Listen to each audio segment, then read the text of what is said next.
अस्सलाम वालेकुम नाज़रीन, मैं हूं अरसलान खोखर। आप देख रहे हैं प्रोग्राम दी टॉक शो। बजट मंजूर हो गया साल 2024-25 के लिए। बड़े बड़े टैक्स पर फ्रॉड करने वालों के लिए सज़ाएं, federal excise duties, fiscal gaps, deficits, budgetary deficits, बहुत सारी चीज़ें हैं। और समझने की भी कोशिश करेंगे कि किस तरफ हम जा रहे हैं और किस तरह से ये जो इतने बड़े बड़े डेफिसिट्स हैं इसको पूरा किया जा सकता है। हम हर साल बजट देखते हैं, हर साल परेशानी होती है आवाम को। आवाम के लिए क्या है इस बजट में? अगर महंगाई है, आवाम के लिए टैक्सेस की भरमार है, सैलरी क्लास की परेशानी है। सबसे ज़्यादा परेशान सैलरी क्लास है, जिसे ये समझ आ रही है कि हमारा टैक्स 5,000 से उठ के 15 हो गया है, उसको बड़ी परेशानी है। मुख्तलिफ स्लैब्स हैं, उन स्लैब्स में रद्दोबदल की गई है। थोड़ा लोगों के समझने के लिए भी ज़रा आज इस पर बात करेंगे। और फिर क्या हम आने वाले दिनों में इस बजट को लेकर इसी के इम्प्लीमेंटेशन अगर पूरे नहीं हो पाते तो कोई मिनी बजट भी आता देख रहे हैं। अगर आता है तो उसके खदोखाल क्या होंगे? पेट्रोलियम लेवी का क्या होगा? पेट्रोलियम लेवी किस तरह से बढ़ेगी? लोग डर रहे हैं कि यकम से पेट्रोलियम लेवी लगना शुरू हो जाएगी और पेट्रोल की कीमत में जो थोड़ा बहुत रिलीफ मिला है, थोड़ा बहुत, वो दोबारा से ऊपर की तरफ जाना शुरू हो जाएगा। डॉलर का इस्तेहकाम रहेगा, नहीं रहेगा? स्टॉक मार्केट बहुत अच्छा परफॉर्म कर रही है। स्टॉक मार्केट पर कोई बहुत टैक्स नहीं लगे हैं, लेकिन स्टॉक मार्केट पर जो सीजीटी लगा है उसके लिए कोई मसला नहीं है। उन्हें एक टैक्स लगा है, वो कोई बड़ा नहीं है और शायद स्टॉक मार्केट उससे खुश है, जिसकी वजह से कैपिटलाइजेशन 4,005 अरब रुपए तक बड़ी है स्टॉक मार्केट की, जो पिछले साल से इस साल के मिड तक बहुत ज़्यादा प्रेशर का शिकार रही है। तो ज़रा सारी चीज़ों पर बात करेंगे। बहुत सीनियर शख्सियत हैं, माहिर मईशत भी हैं, वाइस चांसलर पाइट भी हैं, पाकिस्तान का मोतबर तरीन इदारा है इकोनॉमिक डेवलपमेंट को लेकर। डॉक्टर नदीमुल हक साहब हमारे साथ मौजूद हैं। डॉक्टर साहब अस्सलाम वालेकुम, थैंक यू सो मच, आपने वक्त निकाला। डॉक्टर साहब, बजट तो पास हो गया, लोग बहुत घबरा रहे हैं। बजट के खदोखाल किस तरह से देख रहे हैं सर? क्या होंगे, क्या इम्प्लीकेशंस हैं, क्या ट्रिकल डाउन इफेक्ट आने वाला है आम आदमी की जेब तक? अरसलान साहब, पहले तो मैं मीडिया को बहुत मुबारक। ये बजट जो है मीडिया की वजह से बना। मीडिया ने, मैं पिछले 10 साल से देख रहा हूँ, शोर मचाया हुआ। टैक्स जीडीपी रेशियो, जर्नलिस्ट रोज अखबारों में लिख रहे होते हैं, कामरान खान आपके बड़े बड़े फक्कर हैं, वो एक ही बात कर रहे थे, टैक्स जीडीपी रेशियो क्यों नहीं बढ़ता? डॉक्टर साहब, टैक्स जीडीपी रेशियो क्यों नहीं बढ़ता? तो आपने देख लिया, आपके सामने आ गया। हम जैसे लोग तो बड़ी देर से कह रहे हैं कि टैक्स जीडीपी रेशियो के पीछे मत भागे, तरक्की के पीछे भागे, डेवलपमेंट के पीछे भागे। हुकूमत ने वो लाइन लिया जो मीडिया चाहता था। तो मेरा ख्याल है मीडिया को बहुत मुबारकबाद देनी चाहिए कि मीडिया ने टैक्स लगवा दिए हैं, बल्कि अब और भी टैक्स लगेगी क्योंकि मीडिया चाहता है टैक्स। मेरा ख्याल है हमारी इकोनॉमिक पॉलिसी में कोई और चीज़ नहीं सिवाय टैक्स लगाने के। ये इकोनॉमिक पॉलिसी जो है, ये मेरा ख्याल चली आ रही है शायद 2500 बीसी से, क्योंकि जो फेरोज हैं वो भी लगाते थे टैक्स अपनी कब्रें बनाने के लिए। शाहजहां ने भी टैक्स लगाया अपने महल बनाने के लिए, शाह ताजमहल बना लिया। हम भी टैक्स लगा रहे हैं, किस लिए? सरकारी घर बनाने के लिए, सरकारी गाड़ियां लेने के लिए, और माशाल्लाह और प्रोजेक्ट्स जो कि हमें कोई इतनी ज़रूरत नहीं है उनके लिए बना रहे हैं, एमएनए के प्रोजेक्ट्स के लिए। असल बात ये बजट जो है मुझे समझ नहीं आ रही, खर्चे क्यों बढ़ाए गए? खर्चे बढ़ाए गए वो भी पता नहीं कहाँ से। पीएसपी खर्चा बढ़ा दिया, सब्सिडीज बढ़ा दी, पीएसपी बढ़ा दी और चीजें बढ़ा दी। तो आपने 30% एक्सपेंडिचर बढ़ाए हैं, फिर आपने 40% टैक्सेस बढ़ाए क्योंकि एक्सपेंडिचर बढ़ रहे हैं, पर गैप फिर वहीं का वहीं रह गया है। और फिर आपका डेफिसिट आएगा, फिर आपका डेट बढ़ेगा। तो मुझे तो कोई इसकी समझ नहीं आई कि ये क्या है, इसके पीछे सोच थी। खैर, हमारे पास इकोनॉमिक एडवाइजरी काउंसिल भी बनी हुई है, उस पर माशाल्लाह चंद एक बिजनेसमैन है, कुछ बाहर के कंसल्टेंट्स हैं। मुझे तो समझ नहीं आती इस मुल्क में क्या हो रहा है। आपको ज्यादा समझ आती होगी, मीडिया वाले लोग ज्यादा समझते हैं। Thank you. डॉक्टर साहब, आपसे बेहतर कौन समझ सकता है इन चीज़ों को? आप इसके एक्सपर्ट हैं। सर ये बताइएगा, अब हम देखने जा रहे हैं, अभी बजट आया, अभी इसकी मंजूरी हुई, फिर 10 जुलाई से मुतालबा कर दिया आईएमएफ ने बिजली और गैस की कीमतें बढ़ाने का। कहाँ तक जाएंगी बिजली और गैस की कीमतें? ज़रा ये भी हमें बता दीजिएगा, क्लियर अंडरस्टैंडिंग ज़रा, कि जब सर्दियाँ होती हैं तो खपत या डिमांड जिसे कहें वो कम होती है बिजली की, फिर भी बिजली की जो कैपेसिटी चार्जेस की मद में हमें भारी भरकम रकम देनी होती है, वो सारा साल एक जैसी रहती है। जिसने अभी तक एयर कंडीशन नहीं चलाया उसका बिल भी 40,000 आ रहा है, एक महीने का बिल 30,000 और अगले महीने का 40,000। समझ से बाहर है। ये जो टैक्सेस के नाम पे इतनी मुश्किल मुश्किल चीज़ें लिखी होती हैं, ये किस तरह से और फिर ये जो फाइलर नॉन फाइलर की लड़ाई है, हर आदमी तो टैक्स दे रहा है, क्यों नॉन फाइलर को गाली बनाया जा रहा है? देखिए जी, नॉन फाइलर तो अमल तो होना ही कोई नहीं चाहिए। नॉन फाइलर एक कैटेगरी पता नहीं किसने बनाई है, क्यों बनाई है, बेवकूफ़ों की तरह बनाई है। हम सब शहरी हैं, शहरी हर कोई फाइल करता है, सिंपल बात है। आपके पास भी आईडी कार्ड है, मेरे पास भी आईडी कार्ड है, तो एक फाइलर एक नॉन फाइलर तो बन नहीं सकता। नंबर 2 बात जो बिजली की बात रह गई, वो ये है कि मुझे तो समझ नहीं आ रही, हम लोग तो अगेन शोर मचा रहे हैं 1994 से कि ये आईपीएस का निज़ाम बंद कर दें। 2002 चलो हो गया, हमने उस सब की शोर मचा, आईपीएस का निज़ाम बंद कर दें यार, कोई और तरीका इस्तेमाल करें। नहीं जी, आईपीपीज आज भी लग रहे हैं। पिछले 2018, 19, 20 पता नहीं कितने आईपीपीज लग चुके हैं। आईपीपी लगता है तो इफ्तिताह होता है तो आप सब मीडिया वाले तालियां बजाते हैं, तो फिर मैं आपको मुबारकबाद दूं कि आपने लगने क्यों दी आईपीपी। जब तालियां आप लोग बजाते हैं, इफ्तिताह सेरेमनी कवर करते हैं, उस वक्त नहीं पूछते कि ये क्यों लगा। भाई कोल का प्लांट कोई लगाने की जरूरत थी भाई, इधर उधर जो प्लांट्स लग रहे हैं क्यों लग रहे हैं। अव्वल तो इनकी जरूरत ही नहीं थी, और नंबर 2 आपको उसी वक्त सोलर 10 साल से आया हुआ, 10 साल से सोलर इस्तेमाल करते हैं। नंबर 2 एक बहुत बड़ी बात है जिस पे हम फिर बोलते रहते हैं और पर मीडिया तो नहीं सुनता कि जी अगर आपने ये कोठियों वाला निज़ाम 2 स्टोरी के घर में रहना है तो फिर आपको बिजली बहुत चाहिए। 10 मरले 5 मरले जितना भी हो आपको बिजली बहुत चाहिए। अगर आप फ्लैट्स में जाएंगे तो बिजली कम इस्तेमाल होनी है। अब फ्लैट्स में जाने के लिए हम बड़ी देर से शोर मचा रहे हैं पर मीडिया तो नहीं सुनता ये बात, और ना हुक्मरान सुनना चाहते। हुक्मरान के पास तो कोई बड़ी मकदार मैंशन है ना, जजों के पास, ब्यूरोक्रेट्स के पास बड़ी बड़ी मैंशन है, 4-4 5-5 10-10 कनाल। बिजली भी उन्होंने खुद नहीं बिल देना, तो जब उन्होंने बिजली का बिल नहीं देना तो उनको क्या फर्क पड़ता है कीमत क्या हो। तो आई थिंक ये जो हमारा रहन सहन का निज़ाम है उसको भी देखना है, हमें हर चीज़ को देखना है। फॉर एग्जाम्पल एक और चीज़ ले लें कि अगर आप देखें गाड़ियों का इस्तेमाल, हम गाड़ियाँ क्यों इस्तेमाल करें। हमने बड़ा सजेस्ट किया पार्किंग फीस लगाएं, कोई तरीका लगाएं, गाड़ी कम हो, लोगों को बाइसिकल पैदल का आदत डालें। पर जब सरकारी अफसरों को मुफ्त बिजली मिलती है तो फिर वो क्या, सॉरी मुफ्त गाड़ी मिलती है और मुफ्त पेट्रोल मिलता है, तो वो फिर क्यों रोकेंगे इस निज़ाम। आई थिंक इस हमें, मैं तो एज एन वैसे डॉक्टर साहब इकोनॉमिस्ट आपने देखता हूँ बिजली का जिक्र किया, सरकारी अफसरान को बिजली भी मिलती है मुफ्त, बड़े यूनिट्स मिलते हैं, ऐसी बात नहीं है, वो मैंने आपने आपको सही कहा, जिक्र किया। मैंने आपको कहा ना उनको घर भी मिलती है, बिजली भी मिलती है, गाड़ी भी मिलती है। तो उनके लिए जब सब चीजें फ्री हैं तो फिर आम आदमी का क्यों फिक्र करें। हम तो बार बार कह कह के थक गए हैं, उनके लिए सब चीजें फ्री बंद करें, उनको भी अच्छी तनख्वाह दें। मैं नहीं कहता गंदी तनख्वाह दें, अच्छी तनख्वाह दें, पर के अपने अखराजात खुद उठाएं। इस पे हमने किताब भी लिखी हुई है। अब मसला ये है कि मीडिया जब एक ही चीज बात करते हैं, tax GDP ratio, relief relief, तो फिर वो कहते हैं भाई ठीक है यार, कौम को तो इस चीज में कोई इंटरेस्ट नहीं है, हम ज्यादा गाड़ी है। पिछले साल उन्होंने कितनी गाड़ी ली, मेरे ख्याल कोई मैंने फिगर पढ़ा था, पता नहीं 10-15 बिलियन 20 बिलियन की गाड़ियां खरीदी थी। क्यों गाड़ियां खरीदी थी, क्यों गाड़ियां चाहिए। तो ये निज़ाम जो है ये नीचे से बिगड़ा हुआ है, ऊपर से कुछ नहीं होगा, नीचे से बिगड़ा हुआ है। आपके इतने लॉसेस हैं। पीएसटीपी का जो है, हम बार बार कहते हैं कि यार पीएसटीपी का निज़ाम रोको, इस पे किताब भी लिखी है। पीएसटीपी के निज़ाम को चेंज करने की जरूरत है। ये बना था यूब के जमाने में यार, फरसूदा हो गया, पुराना हो गया। एक नया निज़ाम लेके आए, इंफ्रास्ट्रक्चर बनाने का एक तरीका नहीं है कि आप सिर्फ पैसे खर्चते रहे, जाया करते रहे। हमने इतनी चीजें बनाई हैं अरसलान साहब, में इस्तेमाल ही नहीं करते। मतलब हमने इतने फ्लाईओवर बना दिए कि समझ नहीं आती क्यों बना रहे हैं। क्या आप गाड़ी को सब्सिडाइज कर रहे हैं, क्यों बना रहे हैं फ्लाईओवर, ना बनाए। आपने इतने सिग्नल फ्री कॉरिडोर बना दिए हैं कि मैंने हिसाब लगाया कि तकरीबन हर सिटी में अब गाड़ी 40% ज्यादा चलती है। मेरी गाड़ी 40% ज्यादा चलती है क्योंकि मुझे चक्कर लगा लगा के जाना पड़ता है। उसकी जरूरत क्या थी भाई, जल्दी किस बात की है हमें। हर बंदे को जल्दी है कहीं जाने की, किस लिए जल्दी है भाई। ट्रैफिक जैम को रोकने का तरीका कोई नहीं है कि आप और सड़कें चौड़ी करें, कोई इस पे बहुत रिसर्च मौजूद है। ट्रैफिक जैम को रोकने का एक ही तरीका है, आप पार्किंग चार्जेस लगाएं और थोड़े आप टैक्सेस लगाएं सड़क लगाने पे, टोल्स। जैसे कि दुबई में है, वो क्या कहते हैं उसको, जो सालत या कुछ ऐसे कहते हैं, लंदन में है, सिंगापुर में, हर जगह है। वो कहते हैं शहर के अंदर आने के लिए आपको एक टोल देना पड़ेगा। अगर टोल नहीं भी देते, parking fees, Lahore is twice the size of New York, आपकी गाड़ी जिधर मर्जी लगा दे, जिधर मर्जी फेंक दे।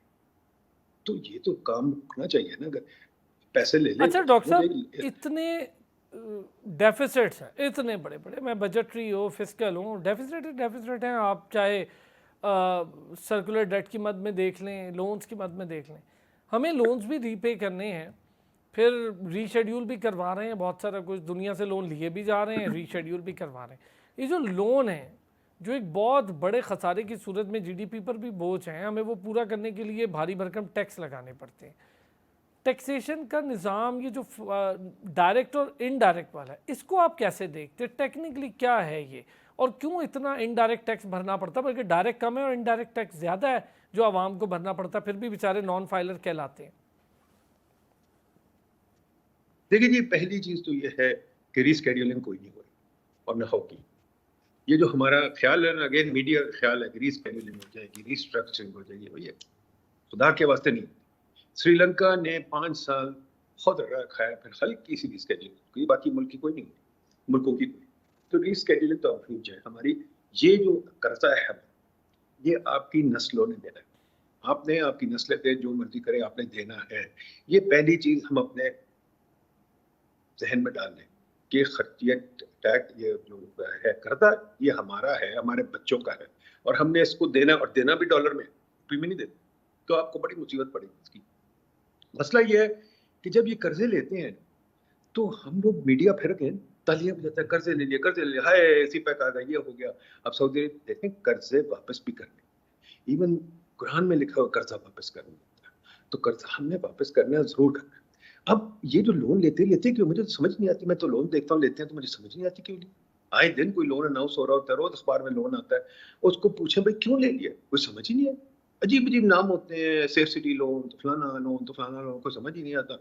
टीचर एजुकेशन लोन तो फलाना लोन, ये क्यों लेते हैं, मुझे कोई समझाए। सर और ये क्यों कहा नहीं जाता पालन है कि टैक्स नहीं दिया जाता तो हमें लोन ले, ये अजीब सी बात है। इतना टैक्स देती है हमारी कौम, और इनडायरेक्ट तो बहुत देती है, इनडायरेक्ट टैक्स को टैक्स ही नहीं माना जाता। फिर लोन लेने का कोई ऐसा मैकेनिज्म हमें समझ नहीं आता, क्यों लोन ऐसे लिए जाता है कि हमें तो नहीं पता लोन क्यों ले रहे हैं, लेकिन भरना हम नहीं है।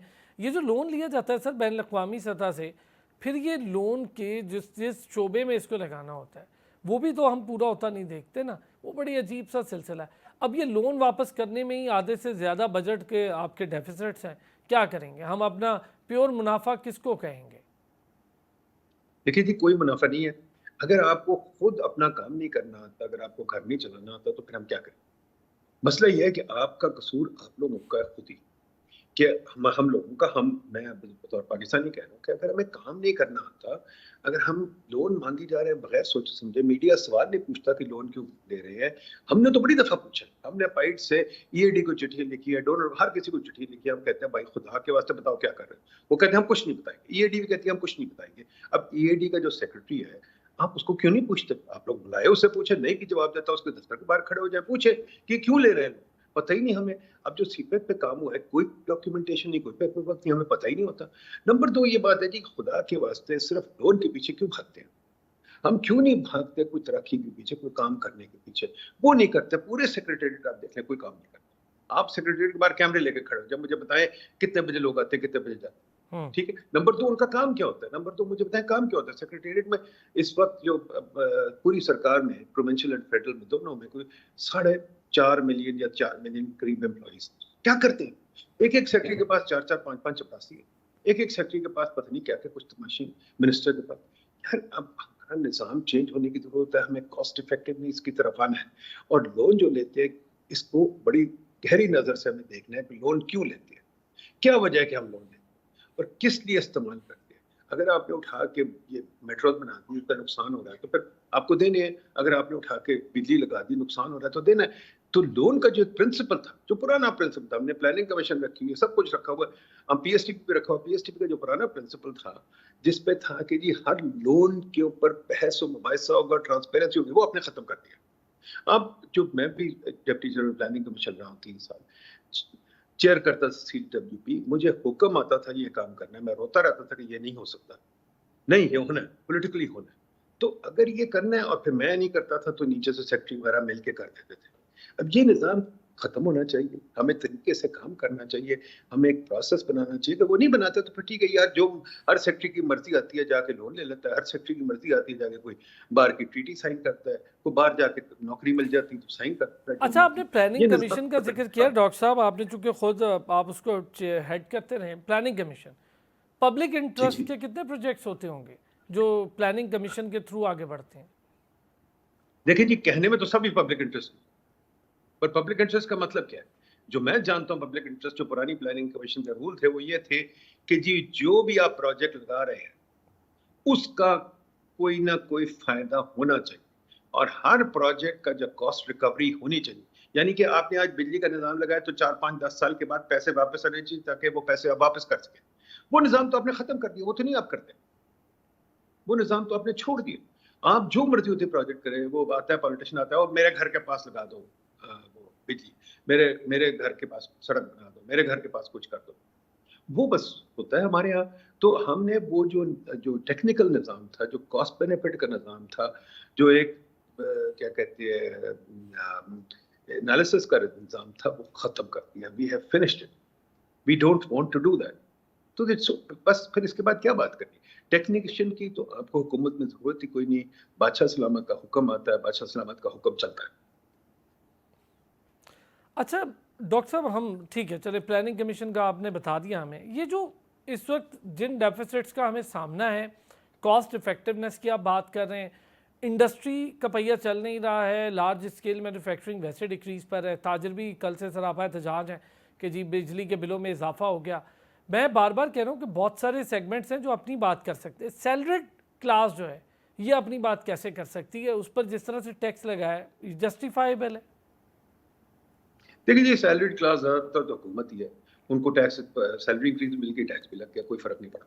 ठीक है, अब बाकी जो थोड़े बहुत रह गए हैं सैलरीड क्लास हैं, आपके जैसे मीडिया जैसे लोग होंगे या कोई और, उनको क्या, उनको थोड़ा बहुत ठीक है कवर हो जाएगा। I don't think salaried class हो रही है, कोई बड़ी बात नहीं। बात यह है कि यस, क्या कहते हैं, this is a very strange policy, not well thought out. पर इसमें भाई अब जब सारा दिन मीडिया शोर मचाता रहे, टैक्स और लगे, टैक्स और लगे, टैक्स और लगे, तो फिर आपको और क्या चाहिए था? तो मैं तो कहता हूँ मीडिया का बजट है, मीडिया को बहुत बहुत मुबारक हो, बहुत बहुत मुबारक हो।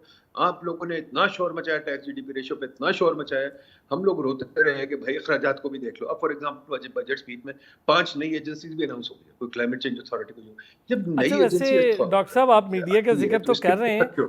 डॉक्टर साहब मीडिया का जिक्र कर रहे हैं, बिल्कुल होती है बात टैक्सेशन पे, लेकिन जो टैक्स पे कर सकता है उस पर टैक्स लगाने की बात तो करने की कोई गलत बात नहीं है। लेकिन अगर जो ऐसी क्लास है जो पहले ही दबी हुई है, जिसकी इनकम बहुत कम है, ये डिफ्रेंशिएट या ये जो अलग अलग क्लास की कैटेगराइजेशन है, ये करना तो मीडिया हमेशा इस पर बात करता है। आप बिल्कुल कर रहे हैं मीडिया का जिक्र, लेकिन हम इसकी भी नहीं तो जी, बात करते हैं। मैं ये आज नहीं बैठकर मानता। आपसे कर रहा हूँ कि क्लास डिफ्रेंशिएट भी तो करें ना, कैटेगराइज कर लेना, कौन दे सकता है कौन। अभी एक्सपोर्टर्स पे टैक्स लगा, वो नाराज हो गए।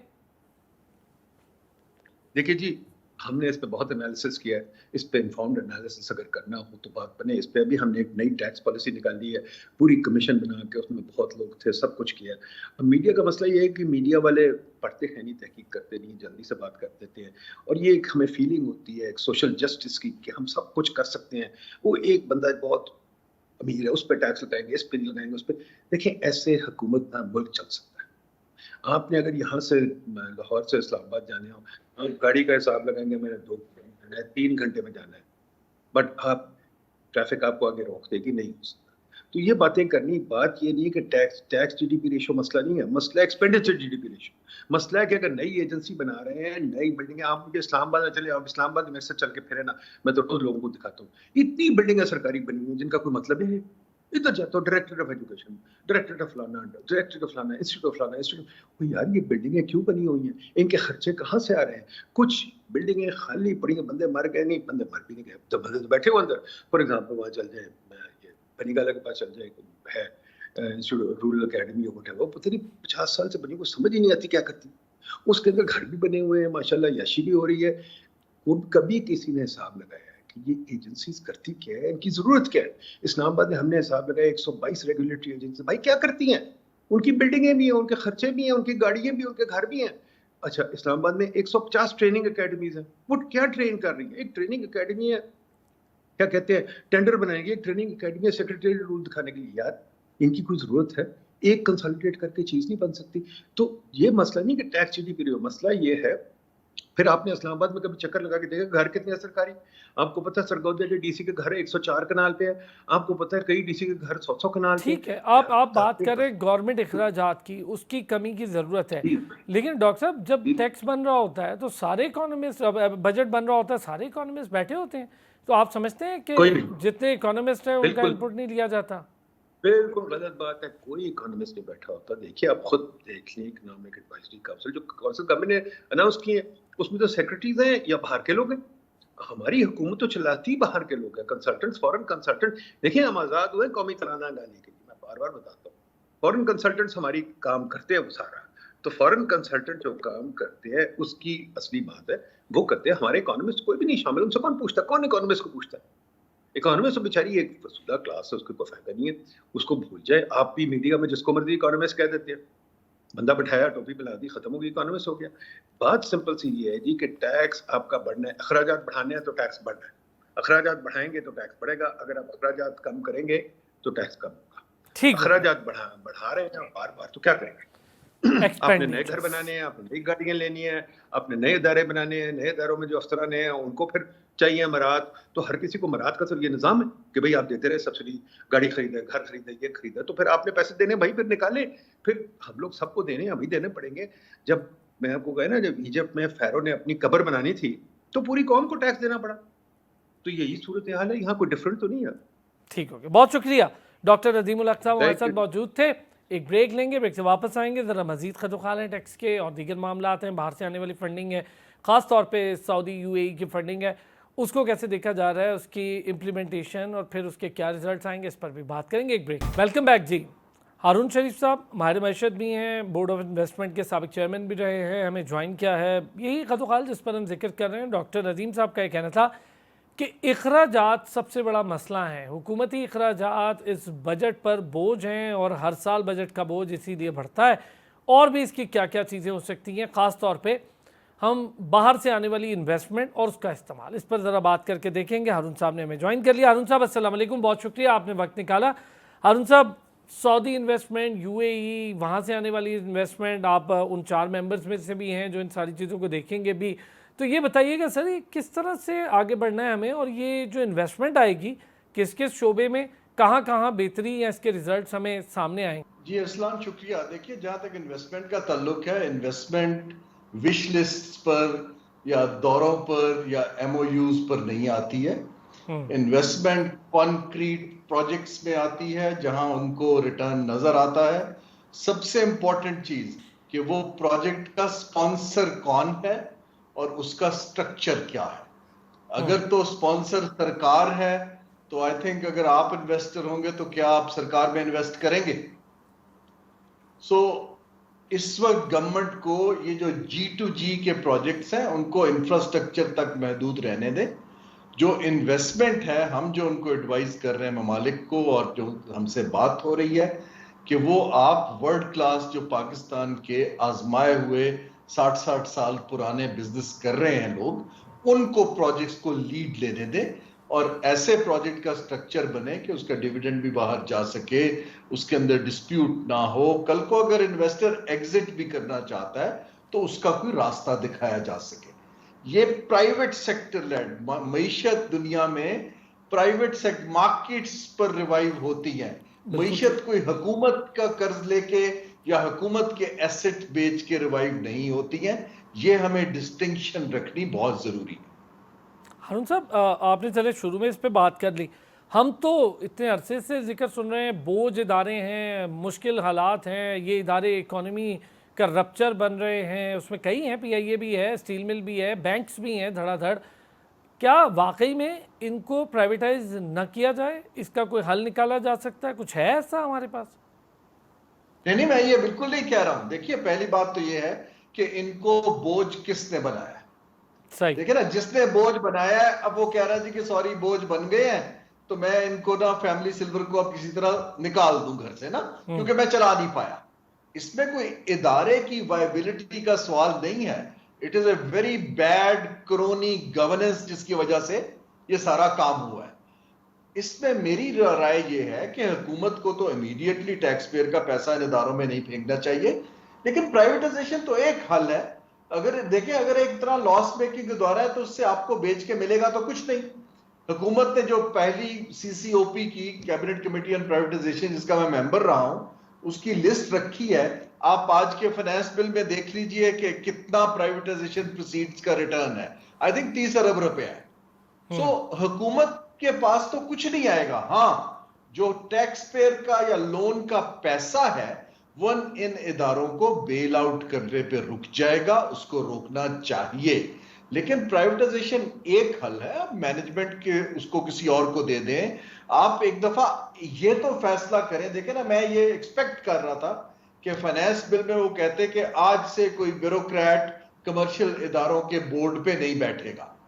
उन्होंने ब्यूरोक्रेट की फी को तो रैशनलाइज थोड़ा बहुत कर दिया है, लेकिन ब्यूरोक्रेट को बोर्ड पे बैठने से मना नहीं किया है। तो इदारे तो वही लोग चला रहे हैं। हमें फैसला ये करना है कि अगर ये हुकूमत का काम नहीं है, फिर हुकूमत उससे पीछे चली जाए।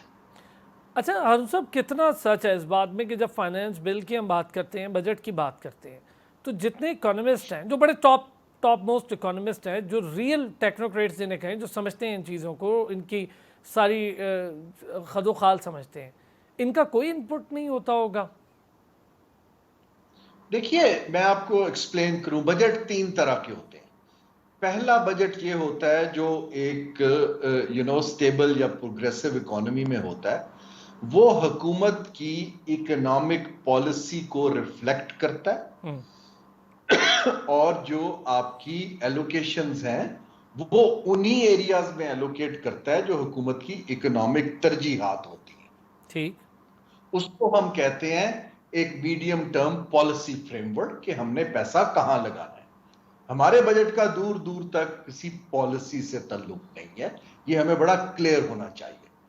दूसरा बजट वो होता है जो आप सिर्फ किताब को बैलेंस करने के लिए बनाते हैं कि जी हमने पैसे कहां से पकड़ने हैं ताकि हम अपना खर्चा चला सके। अपने से मतलब मुल्क का नहीं, हुकूमत का। हमारे बजट की अगर आप ज्यादा चीजें देखें तो वो हुकूमत का खर्चा चलाने के लिए पैसे इकट्ठे करने पड़े, और जो इकट्ठे भी कर लेते हैं उसके बाद भी हमें तगड़े कर्जे लेने पड़ते हैं, बिल्कुल ठीक। तीसरा बजट ये होता है कि जब आपके ऊपर एक इंटरनेशनल इदारे के साथ आपने कर्ज लेना है तो आपको उसकी बात भी सुननी पड़ती है।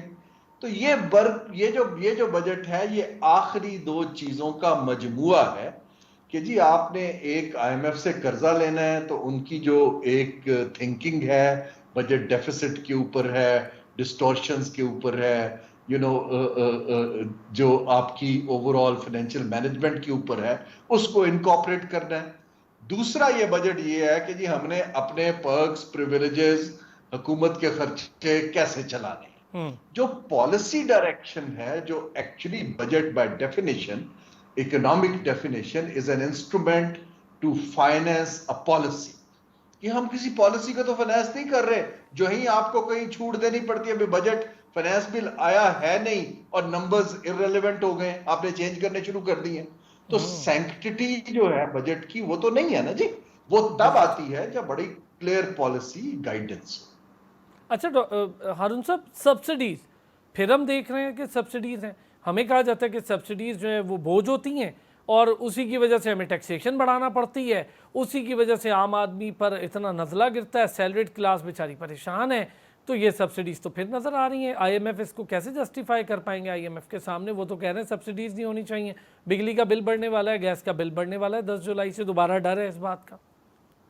देखिए IMF क्या कहता है, IMF ये कहता है कि आप सब सेगमेंट्स ऑफ सोसाइटी के साथ टैक्सेशन की पॉलिसी के अंदर, अपनी जो आपकी कैश ट्रांसफर की पॉलिसी के अंदर या सब्सिडीज की पॉलिसी के अंदर आप सबसे बराबर का सलूक करें। जो आपने एग्जेम्पशंस दी हुई हैं बेतहाशा, उनको खत्म करें और टारगेटेड सब्सिडी जरूर दें, लेकिन गरीब को दें। इस वक्त हमें यह कहा जाता है। सवाल ये पैदा होता है कि जो बड़े सवालात हैं, देखिए मैं तो इन चीजों को बिल्कुल संजीदगी से लेता नहीं हूं, क्योंकि ये नंबर्स जो हैं, जिस वक्त एक ऊपर से हुक्म आता है, अभी तो IMF के फ्रेमवर्क में है, पॉलिटिकल आपको एक चाहिए। आपने देखे किसने कहा है आपको 75 से 100 अरब के प्रोजेक्ट्स आप MNAs को दे दीजिए, ठीक है ना। अब सवाल, और उसका कट, उसके लिए आपने सैलरीड क्लास के ऊपर टैक्स बढ़ा दिया है, आपने बेसिकली प्राइवेट सेक्टर की कॉस्ट ऑफ डूइंग बिजनेस ऊपर कर दिया है, क्योंकि आपने, हाँ तीसरी चीज जो मैं भूल गया था, अकाउंटिंग बजट है, IMF का है और अपने एलाइज को प्लीज करने का है। देखिए ना, जब आप इन 3 का कॉम्बिनेशन करते हैं तो इसमें people don't matter really Arsalan, ये we got to understand very carefully. तो जो सब्सिडीज हैं, अब वो IMF से अपने EFF निगोशिएट करना है। IMF इनसे सवालात भी करेगा, ऑलरेडी उन्होंने इसके ऊपर बहुत ऑब्जेक्शंस रेज कर दिए हैं, तो it will not be that smooth selling. अच्छा, क्या आप समझ रहे हैं हारून साहब कि ये आपने बहुत अच्छा हमें डिफाइन कर दिया कि ये अकाउंटेंट्स का बजट है, ये इकोनॉमिस्ट का बजट नहीं, हम समझ रहे हैं इस बात को। अब हमें अंडरस्टैंडिंग भी है, समझ भी आ रही है, फिगर्स इररिलेवेंट हो जाएंगे अगर ज़रा सी रद्द बदल हो जाती है, बिल्कुल ठीक। तो क्या फिर थोड़े दिन में हम कोई मिनी बजट देखेंगे, फिर उसमें नए फिगर्स देखेंगे, फिर नई इम्प्लीमेंटेशन इम्प्लीकेशन, फिर ट्रिकल डाउन इफेक्ट पे कुछ चेंजेस, ये सब फिर देखेंगे? देखिए असलन, आपको इस चीज को थोड़ा सा ना बड़े पैमाने में सोचने की जरूरत है। जो अभी हमारी पॉलिटिक्स है, हुकूमत की खास तौर पे जो भी आता है वो पेटनेज पे लिंक्ड है कि हुकूमत ने पैसे दे के वोट खरीदने हैं, वो परफॉर्मेंस पे लिंक्ड नहीं है।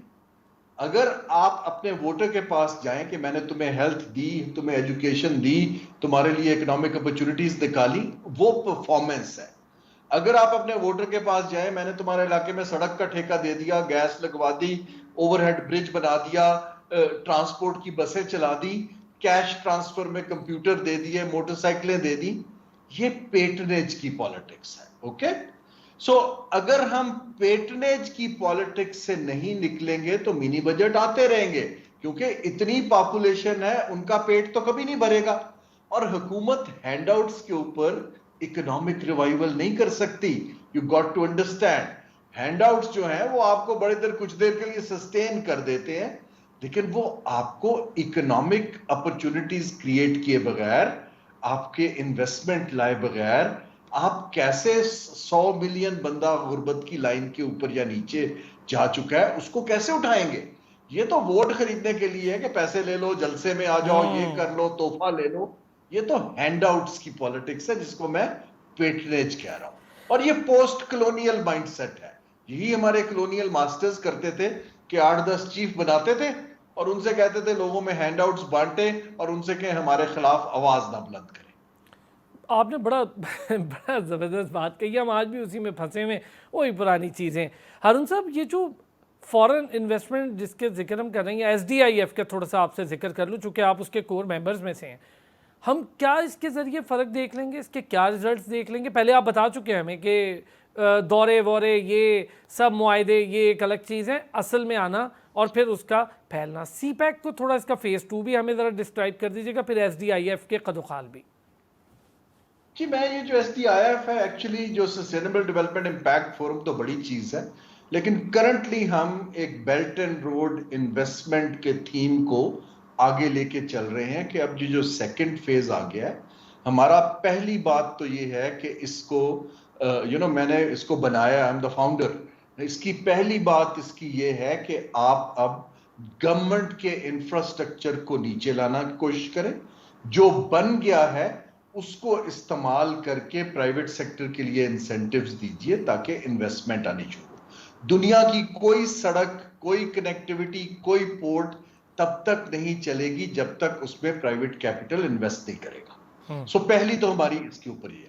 दूसरी ये है कि अब इसको बायलैटरल पाकिस्तान और चीन से एक्सपैंड करें, एंड आई एम प्लीज्ड कि चीन ने इसको होल हार्टेडली एक्सेप्ट किया है। मेरा पार्टनर जो है वो चीन है, उन्होंने हमसे कहा है कि जी you reach out to other countries, Saudi Arabia करना चाहता है, कतर करता है, कोई और करता है, आप इनको मल्टीलैटरल जॉइंट वेंचर्स में लाएं ताकि वो इस कनेक्टिविटी का फायदा उठाया जा सके। मेरी राय ये है कि पाकिस्तान के जो लीडिंग बिजनेस हाउसेज हैं जिनसे हम इन टच हैं, उनको अब कोई प्रोजेक्ट्स टेबल पे रखने हैं, और हम उस पर खासी एडवांस स्टेज पर हैं कि प्रोजेक्ट्स आप रखें। हमारा काम सिर्फ ये है कि हम उनको इन रीजनल इन्वेस्टर्स के साथ कनेक्ट करें। कारोबार करना प्राइवेट सेक्टर का काम है, वो उन्हें आता है। हाँ, मैं एक बड़े फाइनेंसिंग पैकेज पर और इंसेंटिव के पैकेज पर हम काम कर रहे हैं ताकि मार्केट उठे।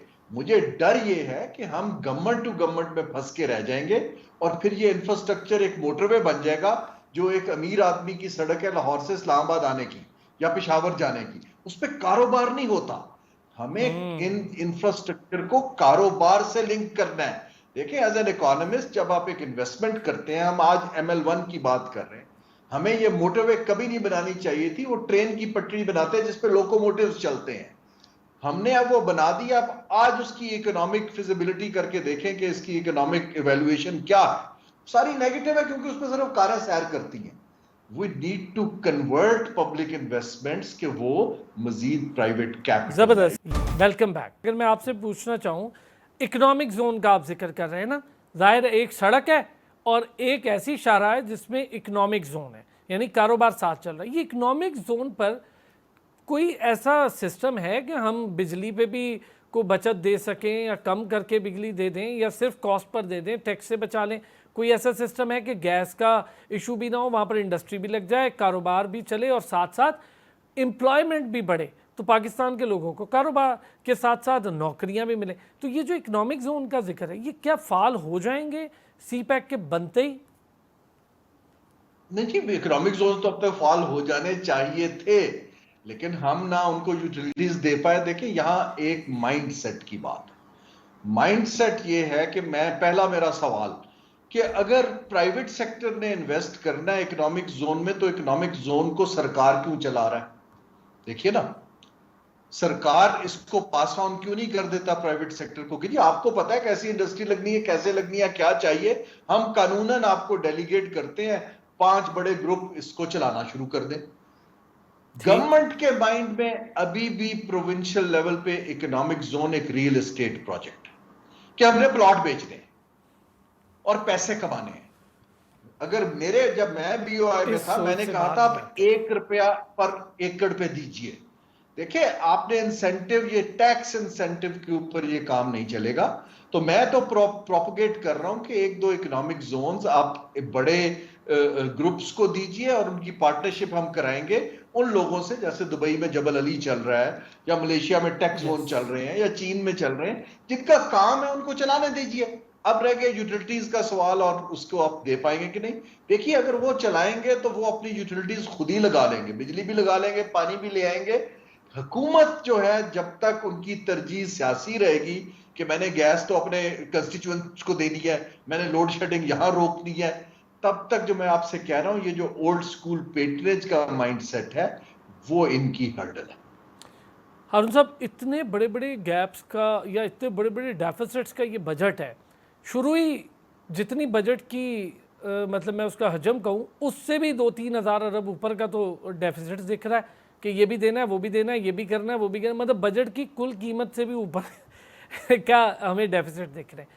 क्या पॉसिबल है सर प्रैक्टिकली कि इन डेफिसिट्स को आने वाले 2 या 3 सालों में कोई मरबूत पॉलिसी के साथ कम किया जा? कोई है ऐसी उम्मीद हमारे पास कि अगर हम ये काम कर लें तो ये हो जाए? देखिए अरसलान, बात ये है कि मैंने बाकी ममालिक के अंदर फाइनेंशियल क्राइसिस देखे हैं, मैंने 2008 में यूरोप का भी देखा है। मैं सिर्फ आपको ये अर्ज करना चाह रहा हूं कि जो फाइनेंशियल क्राइसिस जब आता है ना, जब आप कौम से सेक्रीफाइस मांगते हैं तो सबसे पहले आप सेक्रीफाइस खुद करते हैं कि जी मैं ये खर्चा घटा रहा हूं, और मैंने खर्चा घटते देखा है, मैंने इंग्लैंड में भी देखा है, बाकी ममालिक में भी देखा है। हम तो अपना, मैं ऑनेस्टली आपको बताऊं, आप मिनिस्ट्रियों को टच ना करें, हुकूमत के पास कोई 400-500 ऐसे इदारे हैं जो अभी तक आप जिसको पाल रहे हैं। प्रिंटिंग प्रेसेस हैं, हॉस्पिटल्स हैं, प्लाजाज हैं, ट्रेनिंग इंस्टीट्यूट्स हैं। आप कम से कम कोई ये तो नंबर दें। बंद पड़े बिजली घर भी हैं सर, बंद पड़े बिजली घर भी हैं बहुत सारे। आप कम से कम उन इदारों को तो आप कहें कि जी ओके, हमारे ये डेफिसिट है, हमने इसको यहां लाना है, और उसको यहां लाने के लिए मैं 10% या 1 ट्रिलियन मैं छोड़ रहा हूं, बाकी आप टैक्स लें, लेट्स वर्क टुगेदर। देखिए ना, फिर तो बात बनती है। अगर मैं कहूं कि नहीं, मैंने तो इनको पालना भी है, पर्क्स भी देना है, रिटायर्ड ब्यूरोक्रेट्स को प्लांट भी करना है, उनको भी पर्क्स देने हैं, ठेके भी देने हैं, सारा टैक्स आप दीजिए, और मैंने आपको सर्विस डिलीवरी भी नहीं देनी। आप मुझे बताएं ये किस किस्म का सोशल कॉन्ट्रैक्ट है ना? So we need to basically be clear. So government का खर्चा, फेडरल गवर्नमेंट का मैं बता सकता हूं, there is no issue cutting it down by easily 20 to 30% अगर आप डेड वुड को निकाल दें। मैं मिसाल देता हूं, यूके गवर्नमेंट के ऊपर जब प्रेशर आया तो उन्होंने फैसला किया कि हम अपने ट्रेनिंग और रिसर्च के इंस्टीट्यूट्स को बंद करके आज से हम ये काम यूनिवर्सिटियों को आउटसोर्स कर देंगे। उससे यूनिवर्सिटियां भी चलनी शुरू हो गई, और यूनिवर्सिटी का काम था सारी ट्रेनिंग ऑक्सफोर्ड देता है, कैम्ब्रिज देता है, एलएसई देता है, रादर देन के अपने घर बनाए, हॉस्टल बनाए, फैकल्टीज बनाए। आप देखिए आपकी सिविल सर्विस से लेके ऊपर तक कितनी एकेडमीज है, यू नो। सर वहां तो मैं चूंकि रहा हूं, वहां तो ट्रेन भी प्राइवेट सेक्टर चलाता है, वहां तो बिजली भी प्राइवेट सेक्टर चलाता है, वो तो गैस भी प्राइवेट सेक्टर चलाता है। जी मैं अर्ज करना चाह रहा हूं कि हमें कुछ देखना है। अब दुनिया बदल गई है, आपके शारा दस्तूर पे जाएं, कुछ 40 कनाल में आपका रेडियो पाकिस्तान है, कोई इतना ही आपका पीटीवी चल रहा है, जो आप मीडिया में यही कारोबार 2 कमरों से हो सकता है, देखिए ना। So you got to take some actions कि हमें बताने के लिए कि हम संजीदा है, लोग साथ देंगे, बल्कि मुल्क आगे चलेगा। लेकिन अगर कहें कि हम संजीदा नहीं है, हमें ना छेड़ो, तो वो इस वक्त ये टेंशन बड़ी क्लियरली मुझे सोसाइटी में दिखाई दे रही। अच्छा सर, जो बिल्कुल लास्ट में इस पर बात करेंगे, ताजिर बिरादरी, मुझे समझ में नहीं आ रही। दुनिया भर में मेरी डिस्कशन होती, कुछ लोगों से भी हुई, कुछ इंटरनेशनल इकोनॉमिस्ट है, वो तो कहते हैं जी कि एक्सपोर्टर्स टैक्स देते हैं, हमारे यहाँ एक्सपोर्टर पे टैक्स लगा है जो कि आज से पहले नहीं था, अब लगा है, तो वो बड़े परेशान हैं, कॉस्ट इफेक्टिवनेस की बात कर रहे हैं, एक्सपोर्ट में कमी की, रिजर्व्स में कमी की बात कर रहे हैं। उनसे ज़्यादा टैक्स तो सैलरीड क्लास या जो डायरेक्ट टैक्स नहीं दे रहे बेचारे, वो इनडायरेक्ट टैक्स देने वाले भर रहे हैं। जी अरसलान, इसके 2 पहलू हैं। पहला पहलू तो ये है, एक्सपोर्टर, एग्रीकल्चर, ये चीजें इमटेरियल है, टैक्स इनकम पे लगता है और वो आमदन पे लगना चाहिए ना। जो कमा रहा है उसको टैक्स देना चाहिए और बराबर का देना चाहिए, ठीक है। दूसरा पहलू जहां मेरी सिंपैथी है एक्सपोर्टर के साथ, वो ये है कि वो टर्नओवर टैक्स दे रहे थे, वो जो भी ट्रांसलेट होता था इनकम से लिंक में, वो अलहदा सवाल है। जो ही एफबीआर के वो अंडर आएंगे, वो एफबीआर से बहुत नाला है। वो कहते हैं जी टैक्स मैन आएगा, अब हमसे हिसाब किताब करेगा, गवर्नमेंट को पैसे मिलेंगे नहीं, हमारा टाइम भी जाया होगा। हुकूमत को कोई तरीका सोचना है कि जितना ह्यूमन कांटेक्ट ताजरों से कम कर सके, उनको एक फार्मूला दे दे, देखे ना, अगर 1% था उसको अब 2 कर दे, ठीक। बट इनकम तो आपको आए ना। एफबीआर की मशीनरी जो है वो अभी कोई ऐसा ना तो यूजर फ्रेंडली है, ना इफेक्टिव है, एंड आई वुड से कि उसके अंदर करप्शन की बहुत ज्यादा शिकायत है। सर इसके रिफॉर्म्स क्या होते, मतलब वन विंडो ऑपरेशन कोई बहुत मुश्किल होता है क्या सर?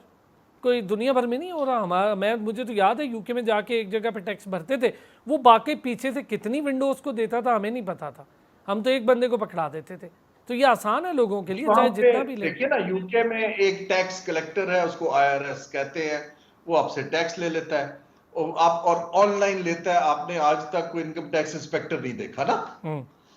सवाल ये पैदा होता है कि अगर आप ये सिस्टम बना देते हैं, मिडिलमैन काट देते हैं, तो फिर जो एक बहुत बड़ी कंस्टिट्यूएंसी जिसका वेस्टेड इंटरेस्ट है, वो आपको चलने नहीं दे रही है। ये तो पॉलिटिशियन का फैसला है, कोई रॉकेट साइंस नहीं है, टेक्नोलॉजी अवेलेबल है, हमारे पास इतनी आईटी अवेलेबल है, आप लोगों को करने दीजिए, डॉक्यूमेंटेशन में लाइए।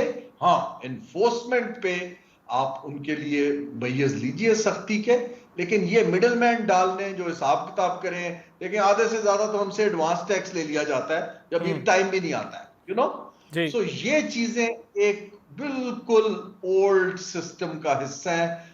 लेकिन ये माइंडसेट मेरे हिसाब से पाकिस्तान ट्रांसफॉर्मेशनल रिफॉर्म के लिए तैयार नहीं है, ना पॉलिटिशियन तैयार है, ना ब्यूरोक्रेट तैयार है। इसको कोई 10-15 साल लगेंगे।